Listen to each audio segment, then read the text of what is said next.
നമസ്കാരം, ഞാൻ മനോജ് നെടിയാക്കൽ. തക്കാളി കുലകുലയായി കായ്ക്കാൻ ഇങ്ങനെ കൃഷി ചെയ്തു നോക്കൂ. തക്കാളി ചെടിയിൽ തക്കാളി കുലകുലയായി പിടിക്കാൻ ചില ലളിതമായ ജൈവ രീതികളും പരിചരണങ്ങളും ശ്രദ്ധിച്ചാൽ മതി. നിങ്ങളുടെ തക്കാളി കൃഷി വൻ വിജയമാക്കാൻ സഹായിക്കുന്ന ചില പ്രധാന ടിപ്പുകൾ ഇതാ. ആദ്യം ശ്രദ്ധിക്കേണ്ടത് അടിവളം. തക്കാളി നടുന്ന സമയത്ത് തന്നെ മണ്ണൊരുക്കുന്നത് വളരെ പ്രധാനമാണ്. മണ്ണും ചാണകപ്പൊടിയും അല്ലെങ്കിൽ കമ്പോസ്റ്റ്, അല്പം ചാമ്പലും എല്ലുപൊടി ചേർത്ത് വേണം ഗ്രോ ബാഗോ തടമോ ഒരുക്കാൻ. മണ്ണിലെ അമ്ലത്വം കുറയ്ക്കാനും തക്കാളിക്ക് ആവശ്യമായ കാൽസ്യം ലഭിക്കാനും അല്പം കുമ്മായം ഡോളോമൈറ്റ് മണ്ണിൽ ചേർക്കുന്നത് വളരെ നല്ലതാണ്. ഇത് തക്കാളിയുടെ അടിഭാഗം ചീഞ്ഞു പോകുന്ന അവസ്ഥ തടയും. അടുത്ത രണ്ടാമത്തത് താങ്ങ് നൽകലും പ്രൂണിങ്ങും. തക്കാളി നന്നായി കായ്ക്കാൻ ചെടിയുടെ അനാവശ്യ വളർച്ച ഒഴിവാക്കണം. ചെടിയുടെ ചൂട്ടിൽ നിന്ന് വരുന്ന അനാവശ്യ ശാഖകളും ഉണങ്ങിയ ഇലകളും മാറ്റി കൊടുക്കുക.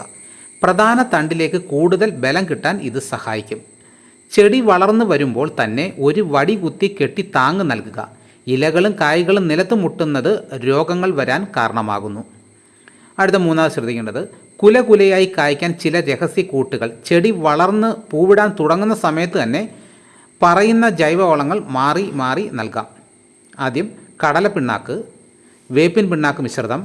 കടലപ്പിണ്ണാക്കും വേപ്പിൻ പിണ്ണാക്കും തുല്യ അളവിൽ എടുത്ത് 3-4 ദിവസം വെള്ളത്തിൽ പുളിപ്പിച്ച ശേഷം അതിൻ്റെ തെളി ഇരുട്ടിൻ്റെ അത്രയും വെള്ളം ചേർത്ത് നേർപ്പിച്ച് ചെടിയുടെ ചൂട്ടിൽ ഒഴിച്ചു കൊടുക്കുക. മീൻ അമിനോ ആസിഡ്. പൂവിടുന്ന സമയത്ത് മീൻ അമിനോ ആസിഡ് നേർപ്പിച്ച് ഇലകളിൽ തളിച്ചു കൊടുക്കുന്നത് പൂക്കൾ കൊഴിയുന്നത് തടയാനും കൂടുതൽ പൂക്കൾ ഉണ്ടാകാനും സഹായിക്കും. മുട്ടത്തോട്. ചായപ്പൊടി വളം.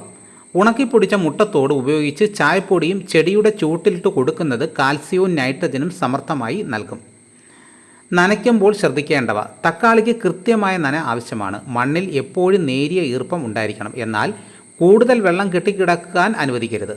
പൂവിട്ട് കായ് പിടിക്കുന്ന സമയത്ത് നന പെട്ടെന്ന് കൂട്ടുകയോ കുറയ്ക്കുകയോ ചെയ്താൽ കായ്കൾ പൊട്ടിപ്പോകാൻ സാധ്യതയുണ്ട്. ചെടിയുടെ മുകളിലൂടെ വെള്ളം ഒഴിക്കാതെ എപ്പോഴും ചുവട്ടിൽ മാത്രം നനയ്ക്കാൻ ശ്രദ്ധിക്കുക. കീടനിയന്ത്രണം. ഇലചുരുട്ടിപ്പുഴു, വെള്ളീച്ച എന്നിവയെ അകറ്റാൻ ആഴ്ചയിലൊരിക്കൽ വേപ്പെണ്ണ, വെളുത്തുള്ളി, കാന്താരി മിശ്രിതം അല്ലെങ്കിൽ സോപ്പ് ലായനി തളിച്ചു കൊടുക്കാം. ഈ രീതികളൊന്ന് പരീക്ഷിച്ച് നോക്കൂ. നിങ്ങളുടെ തോട്ടത്തിലെ തക്കാളി ചെടികൾ കായ്കൾ കൊണ്ട് നിറയുന്നത് കാണാം. അപ്പോൾ തക്കാളി നടുമ്പോൾ ഇങ്ങനെയൊക്കെ ഒന്ന് ചെയ്ത് നോക്കുക. അപ്പോൾ എല്ലാവരും ഒന്ന് ചെയ്തിട്ടൊന്ന് അഭിപ്രായം അറിയിക്കണം. അപ്പോൾ ഇതോടുകൂടി വീഡിയോ ഇവിടെ പൂർണ്ണമാകുന്നു. മറ്റൊരു വീഡിയോയുമായിട്ട് ഞാൻ ഉടനെ എത്താം. എല്ലാവർക്കും നന്ദി.